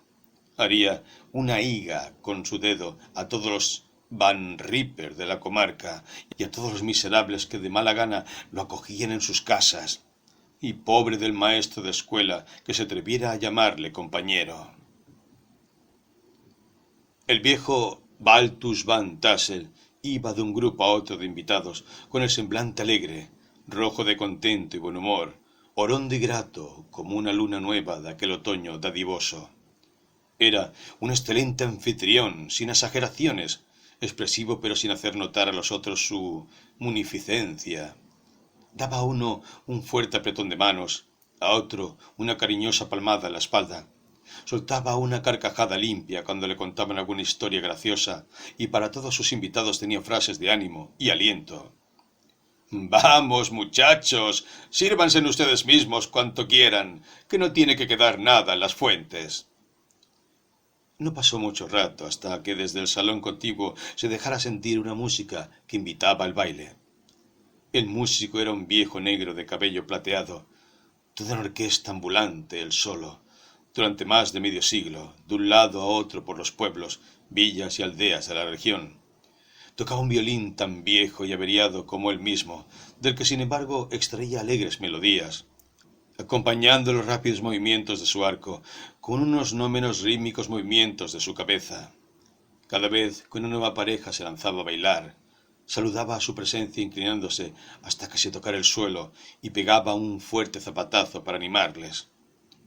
En lo que a Chabot se refiere, baste decir que se consideraba tan buen bailarín como cantante de salmos. Ni una sola de sus fibras, ni uno solo de sus miembros era ajeno a la música cuando se lanzaba a bailar. Su figura, tan poco grácil, bailando hasta casi desmadejarse, podría haber hecho pensar a cualquier que el mismísimo San Vito, el bendito patrón del baile, como es bien sabido, había bajado a la tierra desde los cielos para danzar sin descanso entre los hombres. Tanto se movía el maestro, que despertaba la admiración entre los negros de todas las edades y estaturas, los cuales, llegados desde las granjas vecinas, se apiñaban en las ventanas del salón, por fuera, para contemplar aquel jolgorio. Las blancas bolas de sus ojos giraban divertidas al verle, y una sonrisa de dientes de marfil les llenaba la cara, pues nadie como ellos para apreciar la excelencia de aquellos movimientos realmente difíciles. ¿Cómo era posible que aquel maestro tan terrible, martillo de niños herejes y holgazanes, fuese así de divertido? Era su pareja de baile, por cierto, la dueña de su corazón, la hija del buen Van Tassel, y respondía con sonrisas a los guiños de ojos y otras morisquetas que él le hacía mientras se daba sin freno a las más diversas e imposibles contorsiones. A Brom, espectador impaciente de todo aquello, le hervía los huesos de rabia en el puchero de los rencores. Mientras tanto, sentado en una esquina, ahora solo, sin nadie que le diera conversación ni le riese cualquier gracia, o le alentara a una bravuconada o a una apuesta, se mordía los puños por culpa de los celos. Acabado el baile, y Chabot mostró interés en la conversación que mantenían Val Van Tassen y un grupo de hombres ya de edad provecta, y al parecer muy enterados. Fumaban plácidamente mientras conversaban sentados en el porche, y yéndose a otros tiempos hablaban de viejas historias de la guerra. La región toda había sido el escenario en que se libraban grandes e importantes batallas. Había sido testigo, pues, de hechos cruciales y de las hazañas de muchos hombres. No muy lejos de donde se hallaba el grupo de granjeros, había librado duros combates las tropas inglesas contra las americanas, lo que hizo que viera en aquellas tierras en tiempos llegar agentes procedentes de innumerables fronteras. Las había de toda condición. Emigrados que huían o que buscaban empleo, vaqueros, aventureros, soldados de fortuna. Tanto tiempo había pasado ya de aquello. Sin embargo, y cada uno de los hombres reunidos en el porche del granjero holandés contaba su historia con un halo de leyenda. En lo incierto y vago de la memoria, evitar un toque de ilusión en lo que se cuenta, evitar narrar los hechos pretendidos sin tenerse uno por su máximo protagonista, resulta cosa poco menos que imposible, por lo que cada uno tenía su historia que contar, a cada cual más extraordinaria. Así, de emocionadamente, por ejemplo, hizo uno de aquellos hombres el relato de las aventuras de Dauphin Merlin, un holandés de barbas azuladas, según era fama, que hubiera podido hacerse con el control de la fragata inglesa él solo, no más que con un pequeño cañón de calibre 9, viejo y oxidado, además de no haberle explotado cuando disparó el cuarto proyectil. Otro habló de un anciano caballero, cuyo nombre no diremos aquí, pues es el de alguien con mucho poder y no debe pronunciar sin escribirse a la ligera, un hombre tan diestro en las artes de la esgrima, que en la batalla de White Plains evitó que una bala de mosquetón lo hiriese, desviándola como si nada con la punta de su sable, y que oyó perfectamente y tan tranquilo como proyectil iba lamiendo poco a poco la hoja de su sable hasta detenerse contra la empuñadura. Aquel caballero, según el que decía la historia, estaba dispuesto a enseñar su sable a quien dudara, para demostrar la veracidad de su historia, o lo que era lo mismo, la veracidad de sus legendarias hazañas blandiendo la espada. Otros de los allí reunidos hablaron de sí mismos, refirieron sus hazañas guerreras, tan importantes muchas de ellas, que podía decirse que sin su participación en los combates librados, la guerra no habría llegado a buen término. Ninguna de aquellas historias, sin embargo, tuvo parangón con las de aparecidos que se relataron una vez agotadas las guerreras. Ya se ha dicho que hablamos de una región rica en leyendas y otros tesoros semejantes.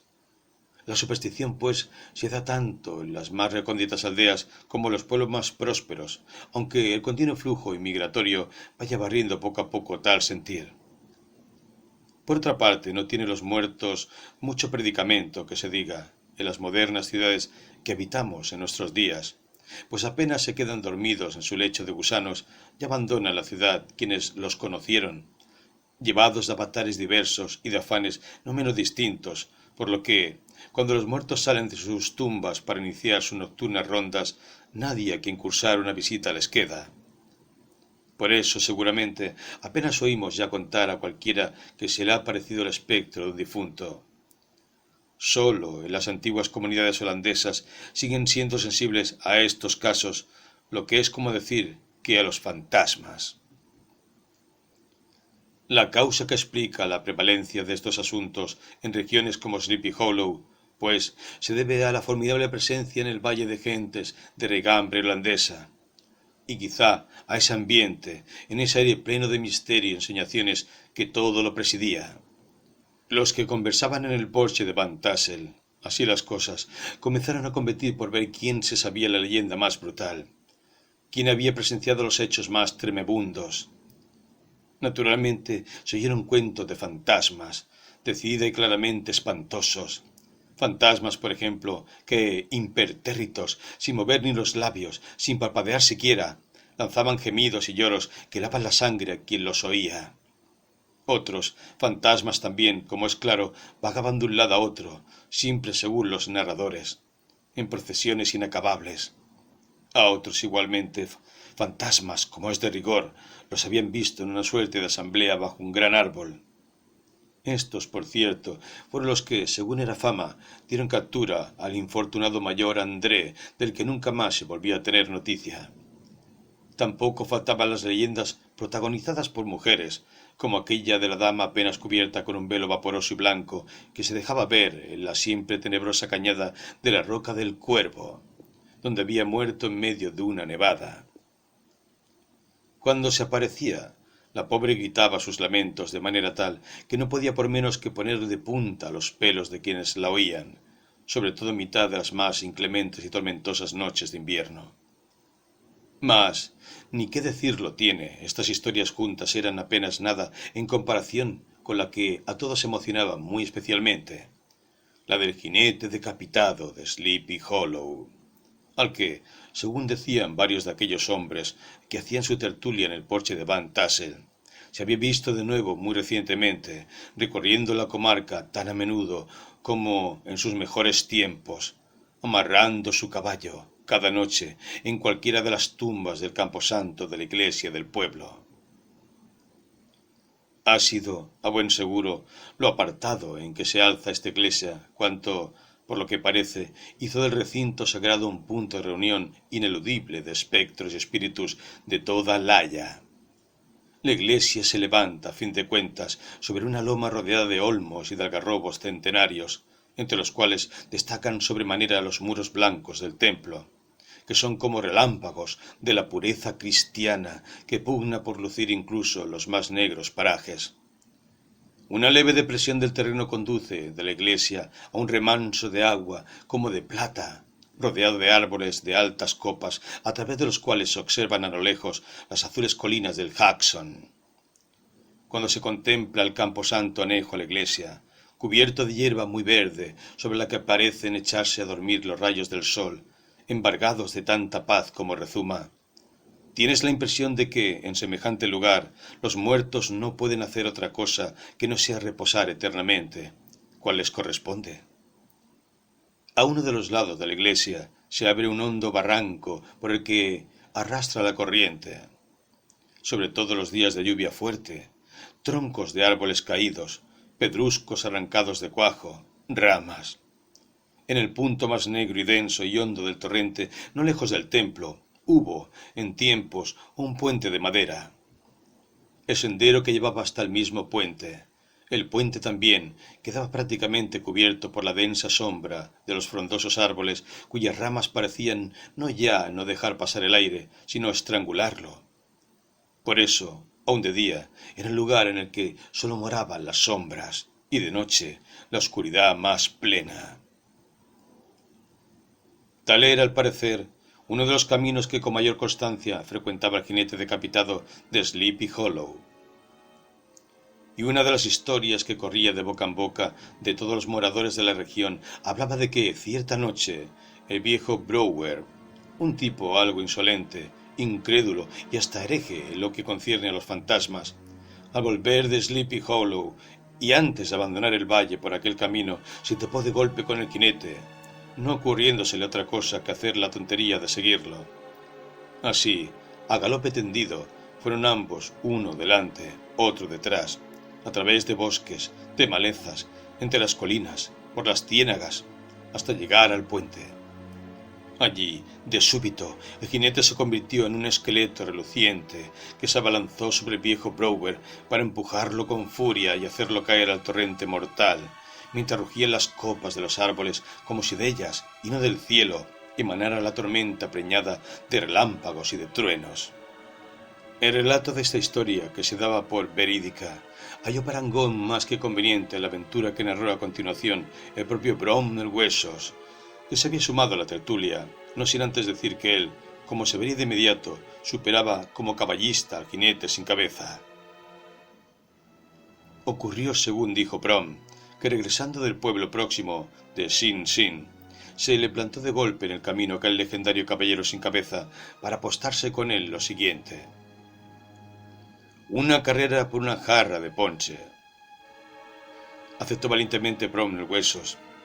La cabeza de su caballo temerario fue durante toda la carrera a la par que la de la montura del fantasma decapitado, sin que éste pudiera superarle por mucho que lo intentara, y hubiera ganado la apuesta y la carrera, que era cuanto más interesaba al joven fanfarrón, de no ser porque, al llegar al puente, el jinete decapitado dio un salto increíble para salvarlo, perdiéndose a continuación en una llamarada que se extinguió lentamente en la lejanía.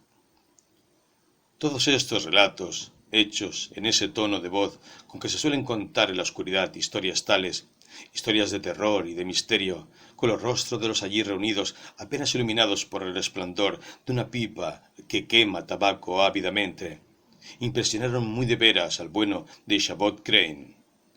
Él mismo además puso su granito de arena, citando largas parrafadas de su muy estimado Cotton Mather, y refiriendo algún caso que, según él, pudo observar en el estado donde naciera, Connecticut, incluso allí mismo, en Sleepy Hollow, durante sus paseos nocturnos.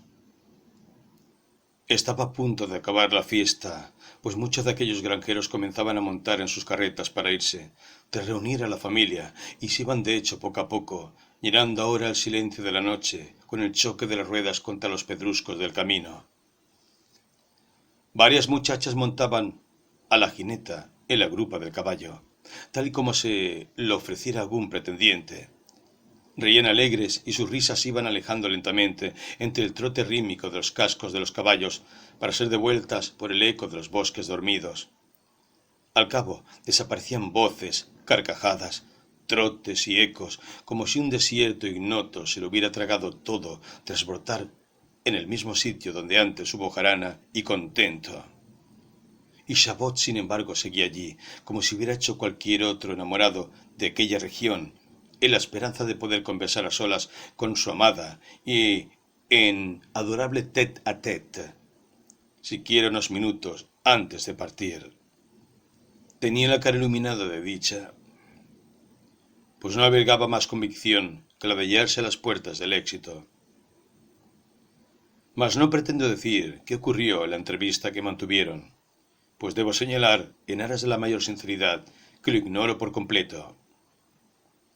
Algo, no obstante, debió de ir mal, pues al cabo de muy pocos minutos de conversación, el pobre maestro mostró un amargo y desolado rictus en su antes feliz y satisfecho semblante.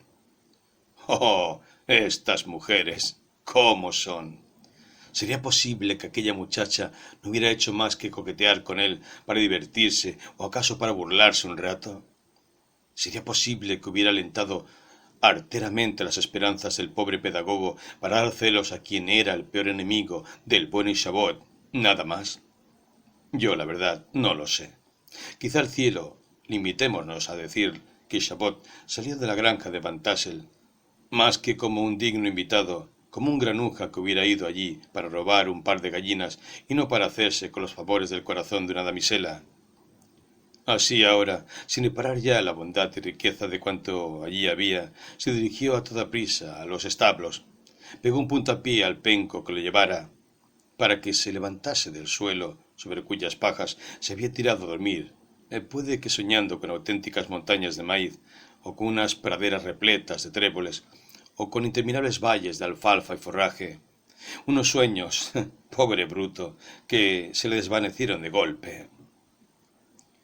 Fue a la hora de las brujas, y lo más negro ya de la noche, cuando Isabeau, con su cresta de gallo orgulloso ahora caída, meditabundo y con mucho dolor en su amargado corazón, tomó el camino de vuelta por las laderas de los cerros desde los que se dominaba Tarrytown, aquellos lugares que de manera tan distinta había contemplado, y con el ánimo no menos distinto, pocas horas antes, cuando aún el día era hermoso. La noche ahora se mostraba tan triste como él, acaso igual de dolorida. Abajo y a lo lejos, el Tappan Zee, profundamente negro, albergaba una luz que en la lejanía se mostraba siniestra. La lámpara que se mecía en el mástil de una embarcación pequeña allí anclada, a merced del vaivén moroso de las aguas.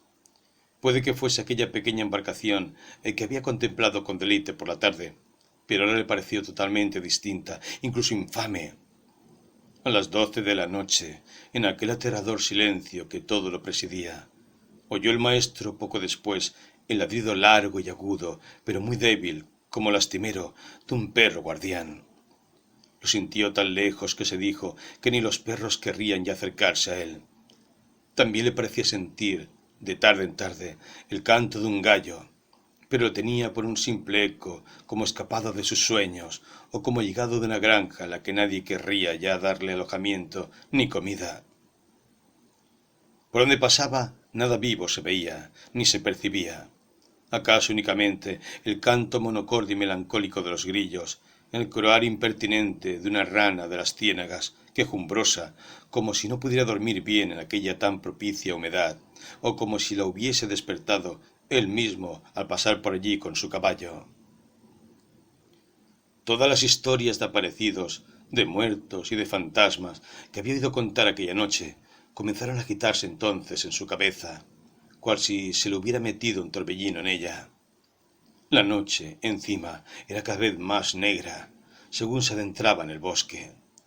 Las estrellas del cielo parecían haberse clavado en la bóveda celeste, como sin brillo, ocultas a cada poco por algunas nubes que pasaban. Jamás se había sentido el bueno de Isabeau ni tan solo ni tan desgraciado como aquella noche. Llegaba ya a uno de esos puntos tenido por malditos y todas las leyendas de la región, un lugar al parecer favorito de los espectros, cuando de pronto se topó con un árbol enorme, un tulipero que se alzaba por encima de todos los demás, como un mojón gigantesco animado por la savia, un mojón tan poderoso de ramas como otros árboles lo son de tronco. Aquellas ramas del tulipero ofrecían en sus retorcimientos figuras tan fantásticas como incontables que tocaban el suelo para remontarse después hasta el aire. Era el árbol, por cierto, en el que cayó cautivo de los seres de la noche, según la leyenda, el pobre y malogrado mayor André, que así, perdiendo allí la vida, le dio nombre, al punto de que todos en la región se referían a él como el árbol del mayor André.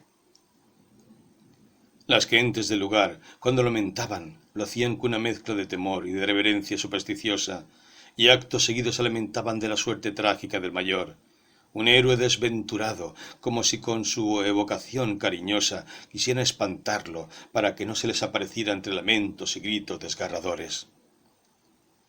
Cuando más se iba aproximando Chabot a tan terrorífico árbol, y para quitarse de encima el miedo, comenzó a silbar inopinadamente. Mas oyó entonces que era respondido con un silbido idéntico. Se dijo, empero, que no era más que una ráfaga de viento súbito que le llegó a través de las retorcidas ramas del tulipero. No obstante, cuando ya estuvo prácticamente bajo el árbol, dejó de silbar y detuvo su cabalgadura. Algo informe, de lo que sólo percibía un color blanco, pendía de una de las fuertes ramas. Urgió de nuevo a su caballo para acercarse y comprobó entonces que no colgaba de rama alguna cualquier cosa, sino que el tronco mostraba una herida en su corteza, como si hubiera sido alcanzada por un rayo. No tuvo apenas tiempo de respirar en paz, sin embargo, pues al punto escuchó un gemido largo y sentido. Se puso a temblar. Apenas podía controlar ahora la mandíbula de sus piernas.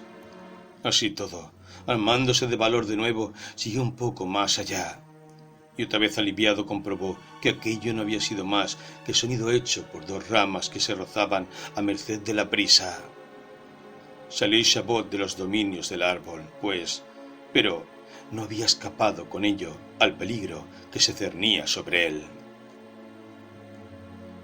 A unas 200 yardas del árbol cruzaba el camino un arroyuelo que se precipitaba hacia una zona de légamos conocida como el pantano de Billey.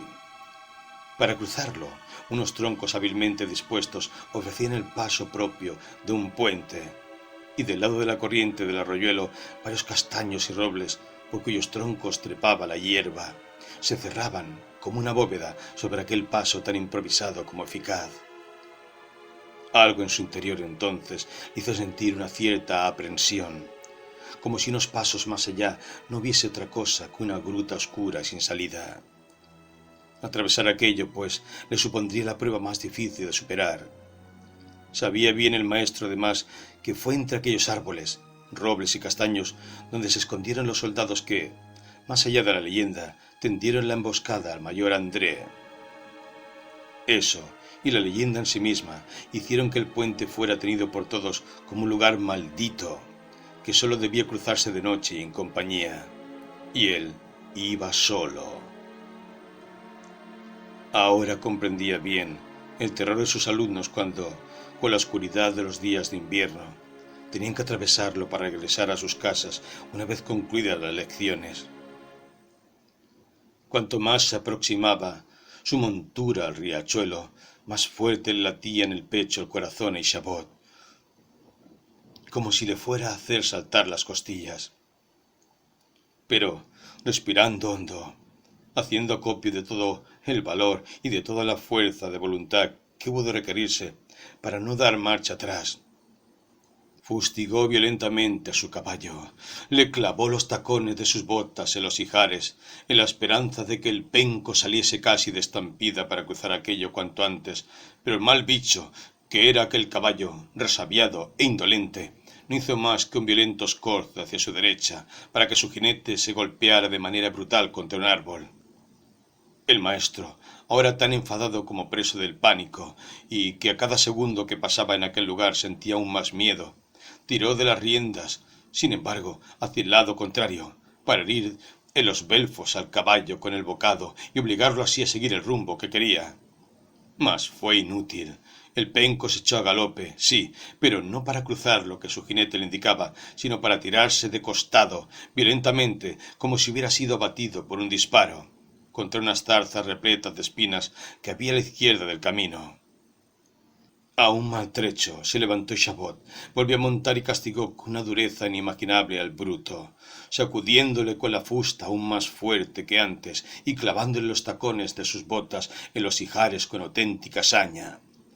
El viejo Pólvora relinchó, se puso de manos y salió otra vez a galope.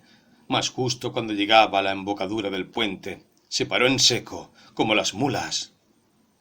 A punto estuvo de salir lanzado el maestro por encima de las orejas del penco, y si no lo hizo fue porque se agarró con fuerza al cuello de la bestia malvada. Iba a castigarlo de nuevo con otra ración de fustazos, pero entonces percibió unas pisadas en el agua. Al tétrico amparo ofrecido por la bóveda de los árboles apenas vio una sombra informe, erguida, alargada y ancha, quieta, como abrigada en la oscuridad, cual fiera dispuesta a lanzarse sobre el viajero que osara entrar en sus dominios. El vello del pobre pedagogo se erizaba a impulsos de terror que lo embargaba.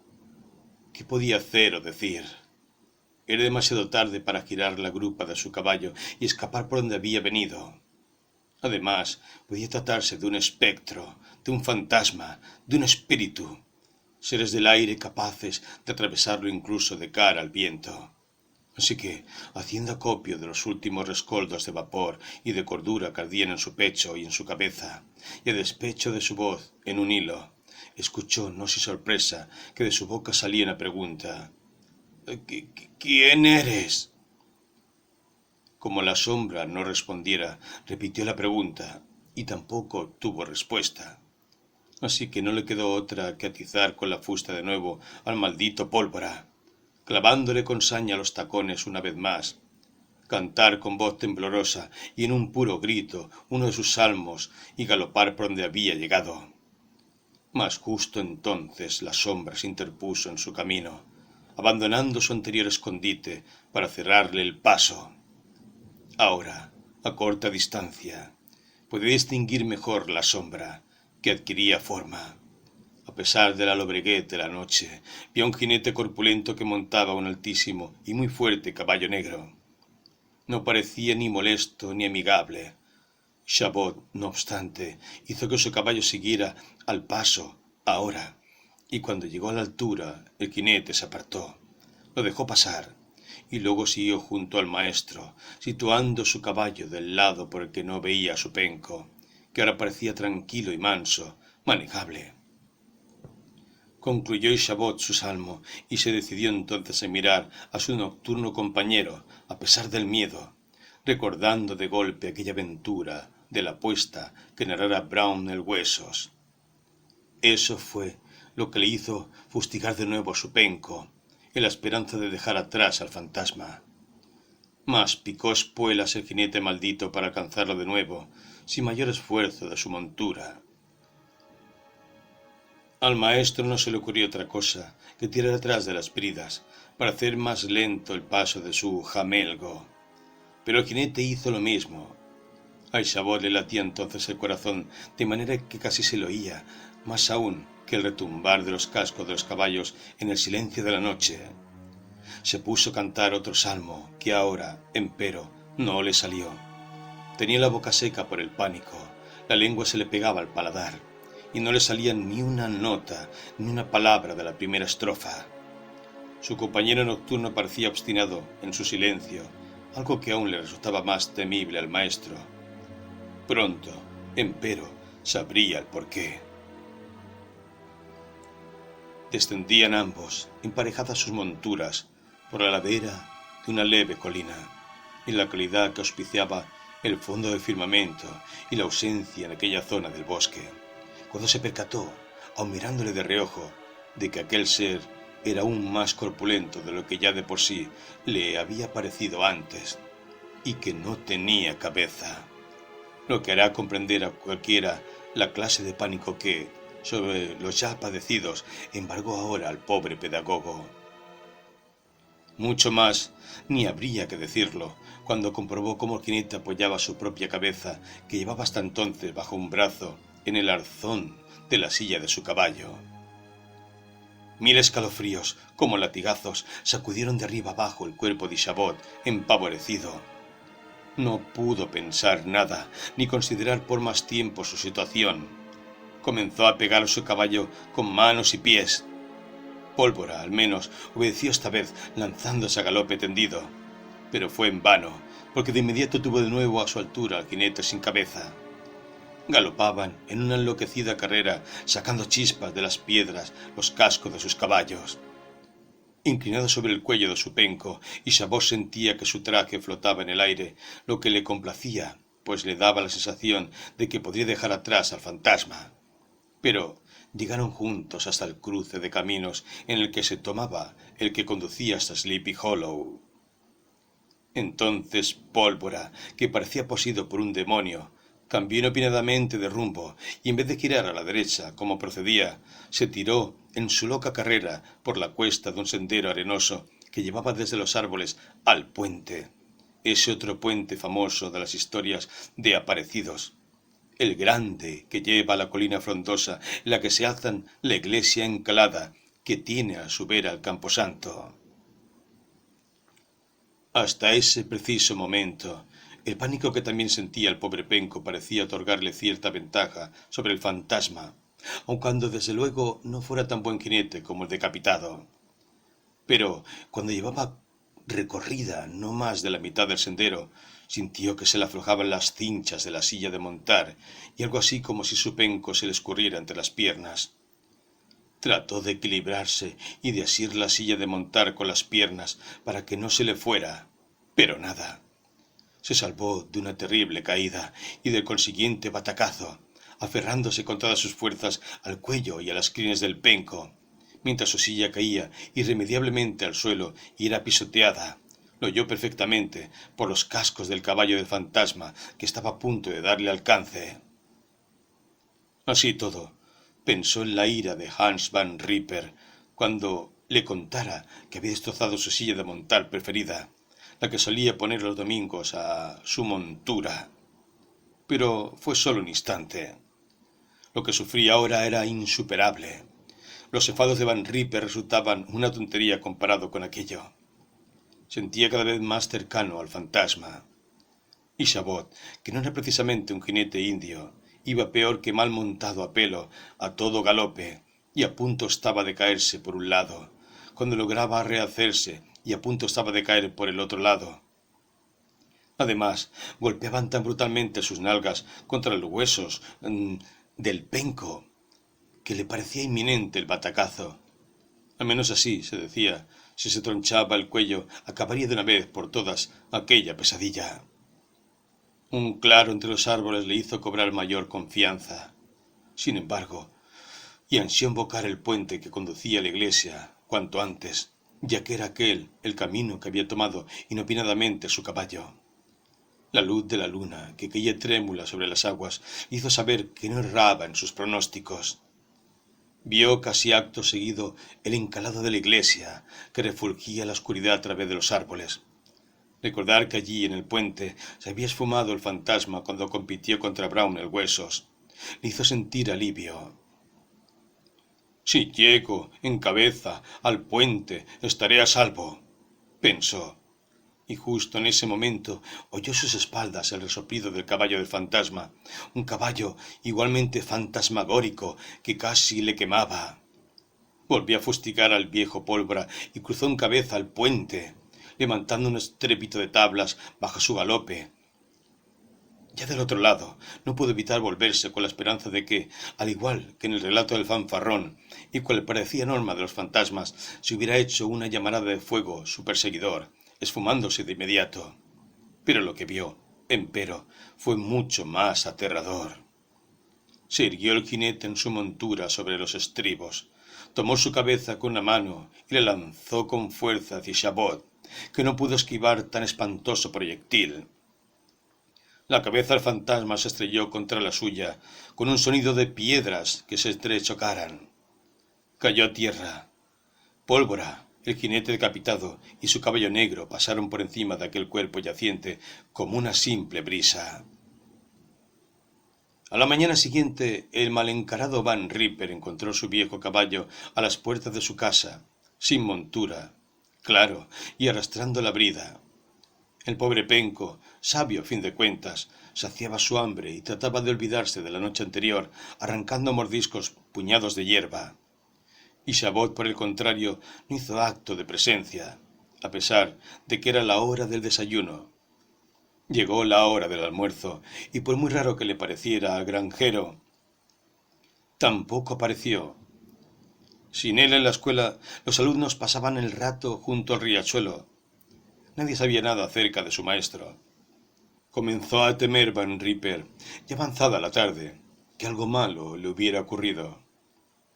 Además, albergaba aún la esperanza de que, con la aparición de Chabot, lo hiciera también su silla de montar. Varias averiguaciones dieron pronto su fruto. Encontraron sus huellas y el lado del camino, aunque enterrada casi por completo en el suelo arenoso y un tanto destrozada, hallaron también la silla de montar del viejo holandés. Las huellas conducían hasta el puente. Desde allí vieron flotar el sombrero del infortunado Chabot en la parte donde las aguas eran más negras y profundas. No muy lejos, cerca de la orilla, vieron también una calabaza partida. Pronto se organizó una partida para rastrear el curso del riachuelo, pero fue en vano. Nadie albergó, al final, duda alguna sobre lo que más evidente era, esto es, que Chabot no estaba por allí, ni vivo ni muerto. Luego, Hans Van Ripper, que se instituyó en una especie de albacea testamentario del maestro, examinó sus pertenencias. Apenas nada. 2 camisas y otra medio rota, un par de corbatas de lazo, 2 pares o acaso solo uno de medias, unos viejos pantalones de pana, una navaja mohosa, un libro de salmos con gran cantidad de marcas en cada página, un diapasón roto, los libros y el mobiliario de la escuela. Por otra parte, pertenecían a la comunidad, salvo la historia de la brujería de Cotton Mather y el almanaque de Nueva Inglaterra, además de un volumen que trataba de los oráculos y otro sobre los sueños.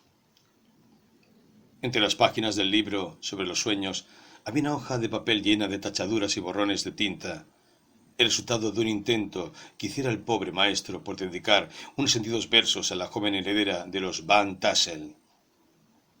Aquellos libros tan mágicos y el poema frustrado fueron a parar al fuego, de la mano del propio Van Ripper, quien decidió, en el preciso instante, de arrojarlos a las llamas, y después de haberlas echado un vistazo somero, que sus hijos jamás volverían a pisar una escuela, harto convencido como lo estaba de que nada bueno podía obtenerse de la lectura ni de la escritura. Por lo demás, se dijo el granjero, parecía evidente que si Chabot tenía ahorrado algún dinero al margen del que había recibido en un par de días atrás como paga de su trabajo, había desaparecido con él mismo. El caso de la desaparición del maestro fue la comidilla de todos en la iglesia el domingo siguiente. Grupos de chismosos, aquí y allá, en el jardín de la iglesia y hasta entre las tumbas del camposanto, hablaban largamente de ello, especulando sobre 1000 posibilidades, a cuál más descabellada. Después, como de paseo, y sin dejar de hablar del caso, cruzaron el puente y caminaron por la orilla, deteniéndose especialmente los puntos donde se hallaron el sombrero del maestro y la calabaza partida. Las historias de Brouwer, de Brown el Huesos y muchas otras más dieron mucho que pensar y opinar a todo el mundo, así que, después de sopesar estas y aquellas posibilidades, mientras fumaban plácidamente sus pipas de aromático tabaco, los hombres de Sleepy Hollow concluyeron que la única solución al enigma la ofrecía el hecho inequívoco de que el pobre maestro había sido raptado por el fantasma del jinete sin cabeza. Como Chabot era soltero y no tenía deudas, la gente dejó de pensar en él y en su desaparición muy pronto. No tenían por qué estrujarse por más tiempo la sesera. Se habilitó otra casa como escuela y pronto hubo en el pueblo un nuevo maestro. Es verdad, en cualquier caso, que un viejo granjero que ha estado recientemente en Nueva York, ahora que han transcurrido ya unos cuantos años desde que desapareció Chabot Crane, añade nuevos elementos de misterio a la historia, lo que sin duda encantará a todos en Sleepy Hollow. Pues cuenta que Chabot Crane sigue vivo. Asegura que huyó del valle por miedo a una nueva aparición del fantasma y también por el dolor que le causó el rechazo de la hija de Van Tassel. Dice también que vive en un lugar muy apartado, donde poco después de su llegada siguió ejerciendo la docencia mientras estudiaba leyes, lo que le facultó para desempeñarse como abogado y entrar con éxito en la política, apareciendo en los periódicos varias veces cuando se presentó en una candidatura. Dice también este hombre que no hace mucho ha sido nombrado juez del 10-Pound Court. En lo que a Brown el Hueso respecta, solo cabe decir que, poco después de la desaparición de quien fuera su rival en amores, condujo triunfante a la bella Katrina al altar, y como no podía ser de otra manera, cada vez que Brown el Hueso se oía decir algo sobre la calabaza partida que se halló en el río, un poco más allá de donde flotaba el sombrero del maestro, se moría de risa. Eso hizo pensar a más de uno que a buen seguro sabía bastante más de lo que decía sobre la desaparición de Chabot, pero no creo digna de ser tenida en cuenta tal opinión, pues según las viejas comadres de Sleepy Hollow, tan sabias ellas para emitir juicios sobre asuntos así de escabrosos, Chabot fue apartado de este mundo por medios perfectamente sobrenaturales. Como era de esperar, tan abracadabrante suceso se ha convertido ya en una de las historias favoritas de las gentes de la región, que lo narran en las noches de invierno al calor de la lumbre. El puente maldito, así las cosas, se ha convertido en uno de los lugares que más cuidadosamente evitan quienes en este valle moran, preso de un terror supersticioso a tan inocente lugar. ¿Acaso tal sea la razón de que hace unos pocos años se decidiera desviar el camino que llevara a la iglesia, y que hacía obligatorio el paso por el puente, por la orilla de la presa del molino? La que fue escuela en donde impartió sus enseñanzas Chabot Crane no es más que una casa en ruinas lamentables. Quienes se atreven a pasar relativamente cerca de sus paredes desconchadas y húmedas de moho, lo hacen con bastante aprensión, despacio para no pisar fuerte, pues cuentan que allí vive, nada menos, el fantasma del pobre Chabot. Los mozos que labran la tierra, por su parte, cuando regresan agotados a sus casas, tras una larga y dura jornada, sobre todo en el verano, cuando empieza a anochecer, aseguran que se oye en la lejanía la voz de quien fuera el maestro de Sleepy Hollow, entonando uno de sus salmos tan melancólicamente que se les parte el corazón de pena. Post Scriptum, por Mr. Knickerbocker, de su puño y letra. La historia precedente va escrita en su mayor parte con las mismas palabras que escuché en una reunión celebrada en el ayuntamiento de la antañona ciudad de Manhattan, lleno aquel día de muchas y muy importantes gentes del lugar. El narrador de la historia era un anciano venerable y de trato exquisito, todo un caballero a pesar de su raído traje que a primera vista hacía que se le tomara por un pordiosero. Tenía aquel hombre un rostro en el que eran perceptibles, a la vez, la tristeza y una cierta jovialidad, lo que hacía pensar inevitablemente en que hacía muchos esfuerzos para desviar nuestra atención de sus trazas más que menesterosas. En cuanto concluyó su narración, estallaron los presentes en risas, sino en carcajadas, sobre todo un par de concejales que allí había, hombres un tanto groseros, por lo demás, de esos que suelen dormir durante las sesiones del ayuntamiento. No obstante, había también entre la concurrencia otro anciano alto, seco, adusto, de pobladas cejas, que miraba a todos con bastante severidad, incluso con desprecio. Con las manos sobre la mesa unas veces y cruzado de brazos otras, inclinaba a menudo la cabeza y parecía preocupado, como si una espantosa carga lo abrumase. Era uno de esos caballeros de edad, circunspectos y severos, que sólo ríen cuando de veras tienen motivos para hacerlo, o cuando la ley se les muestra favorable tras una dura querella. Una vez cesaron las risas destempladas de los demás y se hizo de nuevo el silencio en la sala.